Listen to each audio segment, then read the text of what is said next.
ভারতবর্ষে যতগুলো রাজ্য আছে এ থেকে জেড পর্যন্ত কারো না কারো তো নাম আছেই। যেমন এ দিয়ে আসাম, বি দিয়ে বিহার, সি দিয়ে কর্ণাটক। এরকম আমাদের পশ্চিমবঙ্গের যদি নাম দেখা যায় ওয়েস্ট বেঙ্গল, সেটা ডব্লু দিয়ে আছে। কেন আজকে আমি এবিসিডির পাঠটা পড়াচ্ছি, যে ডব্লু দিয়ে যে রাজ্যটা আছে ওয়েস্ট বেঙ্গল, এই ওয়েস্ট বেঙ্গল এক সময় ভারতের রাজধানী হওয়ার কথা ছিল। সেখানে নানান রকমের কলকারখানা শিল্প ছিল। এটা এখনকার নয়, ইংরেজ আমলে। সেখানে সড়ক পরিবহন, নৌ পরিবহন এবং আকাশ পরিবহন, এটা তিন দিক থেকেই একদম ভালো জায়গা। ইস্ট ইন্ডিয়া কোম্পানি থাকাকালীন এই পশ্চিমবঙ্গে নানান রকমের শিল্প কারখানা এখানে তৈরি হয়েছিল। কারণ হয়েছিল যে এই যে পরিবহন জায়গাগুলো, এগুলো খুব ভালো ছিল এবং এই পশ্চিমবঙ্গে এক সময় নানান জায়গার থেকে লোক এই পশ্চিমবঙ্গে চাকরি করার জন্য আসতো। এখন সেই পশ্চিমবঙ্গের লোক চাকরি করার জন্য বা কাজের জন্য বাইরে যায়, দিল্লি, মুম্বাই, কেরালা, চেন্নাই, এসব জায়গাতে বাইরে যায় কাজের জন্য। কারণ পশ্চিমবঙ্গে শিল্প নেই। আর শিল্প সেই ইস্ট ইন্ডিয়া ইংরেজ তাড়ানোর পরে, কংগ্রেস যখন সেন্ট্রালে থাকে, কংগ্রেস যখন গদি ধরে পশ্চিমবঙ্গে, তখন সিপিএম এর রাজত্ব। সেই সিপিএম এর রাজত্ব থেকে দু একটা শিল্প সেই আদিম যুগে হয়তো এসছে, দু একটা শিল্প। তারপরে আর সিপিএম এর আমলে এই 34 বছরে কোনো একটা শিল্প নেই। যদিও বা একটা শিল্প আসলো, সিপিএম নিয়ে আসলো টাটা শিল্পকে, সিঙ্গুরে যেটাকে স্থাপন করছিল, সেই টাটা শিল্পটাকে বর্তমান সরকার তৃণমূল কংগ্রেস, যে এই যে 15 বছর ধরে চলছে, এই তৃণমূল সরকার সেখান থেকে উঠিয়ে দিল। তারপরে থেকে এই 15 বছরের ভিতরে একটা ক্ষুদ্র শিল্প পর্যন্ত এই পশ্চিমবাংলার ভিতরে নেই। আজব বিষয় না? ভাবার বিষয় না? কেন এই কথাগুলো বলছি? এই ভারতবর্ষের ভিতরে কংগ্রেস যাওয়ার পরে বিজেপি সেন্ট্রালে, এই বিজেপি সব থেকে বড় বিরোধী দল যদি থাকে সেটা হচ্ছে সিপিএম, কংগ্রেস আর তৃণমূল।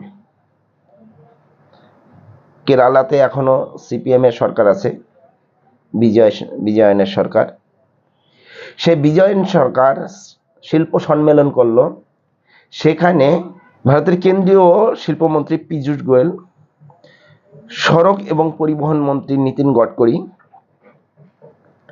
এবং স্বনিযুক্ত মন্ত্রী জয়ন্ত চৌধুরী, এই তিনজনের ছবি দিয়ে কেরালার বিজয়ন সরকার একটা শিল্প সম্মেলন করলো। সেখানে শিল্প নিয়ে গেল। কেন্দ্রের হাতছাড়া কোনো রাজ্যে শিল্প আনা অসম্ভব।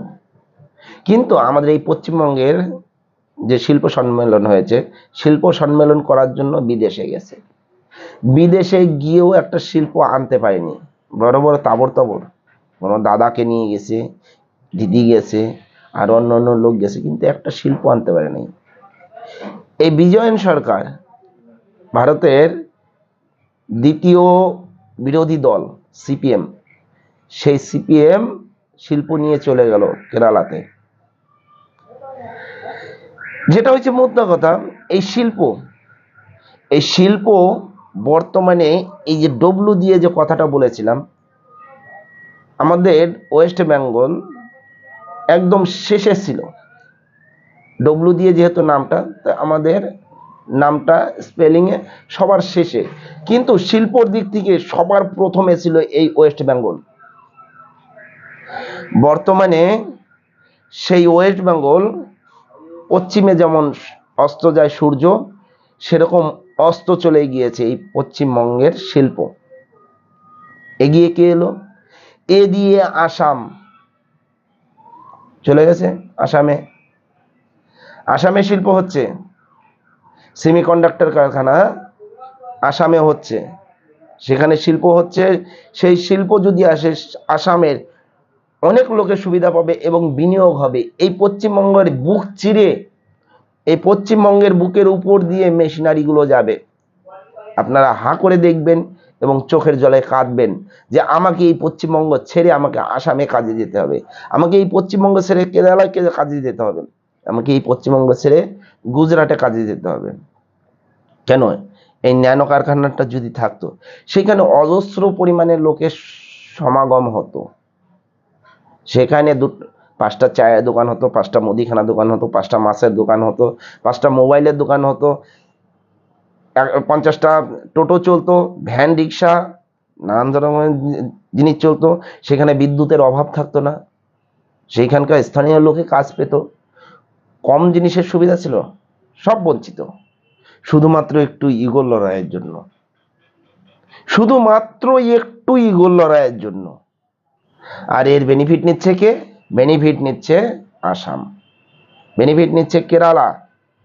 আসামের কথা ছেড়েই দিন, সবথেকে বিরোধী দল কেরালা, সে বেনিফিট নিচ্ছে। আসামে এই সেমিকন্ডাক্টর কারখানা আসামের মুখ্যমন্ত্রী হিমন্ত বিশ্ব শর্মা নিয়ে গেলেন। এর সাথে সাথে আর কি নিলেন? এই যে আমাদের ভারতবর্ষের চারিদিকে যে বর্ডার আছে, বর্ডারে যত সৈন্যবাহিনী থাকে তাদের আধুনিক আধুনিক গাড়ি থাকে। সেই গাড়ি যদি রিপেয়ারিং বা মেরামত করতে হয়, সেই গাড়িগুলো যাতে অন্য রাজ্যে নিয়ে যেতে না লাগে, যেহেতু আমাদের পূর্ব দিকে আসামের দিকে, এই আসামের দিকে সবথেকে বেশি সৈন্য এবং কাশ্মীরের দিকে সবথেকে বেশি সৈন্য থাকে, কারণ এই দুটো জায়গায় খুব খুব সিকিউর জায়গা। এই সব জায়গাগুলো যে গাড়িগুলো থাকে, যদি বাই চান্স খারাপ হয়ে যায়, তাহলে আমাকে দৌড়িয়ে অন্য রাজ্যে যেতে হবে না, আমাকে এই আসামেই ঠিক করতে হবে, এই আসামেই ঠিক করা যাবে।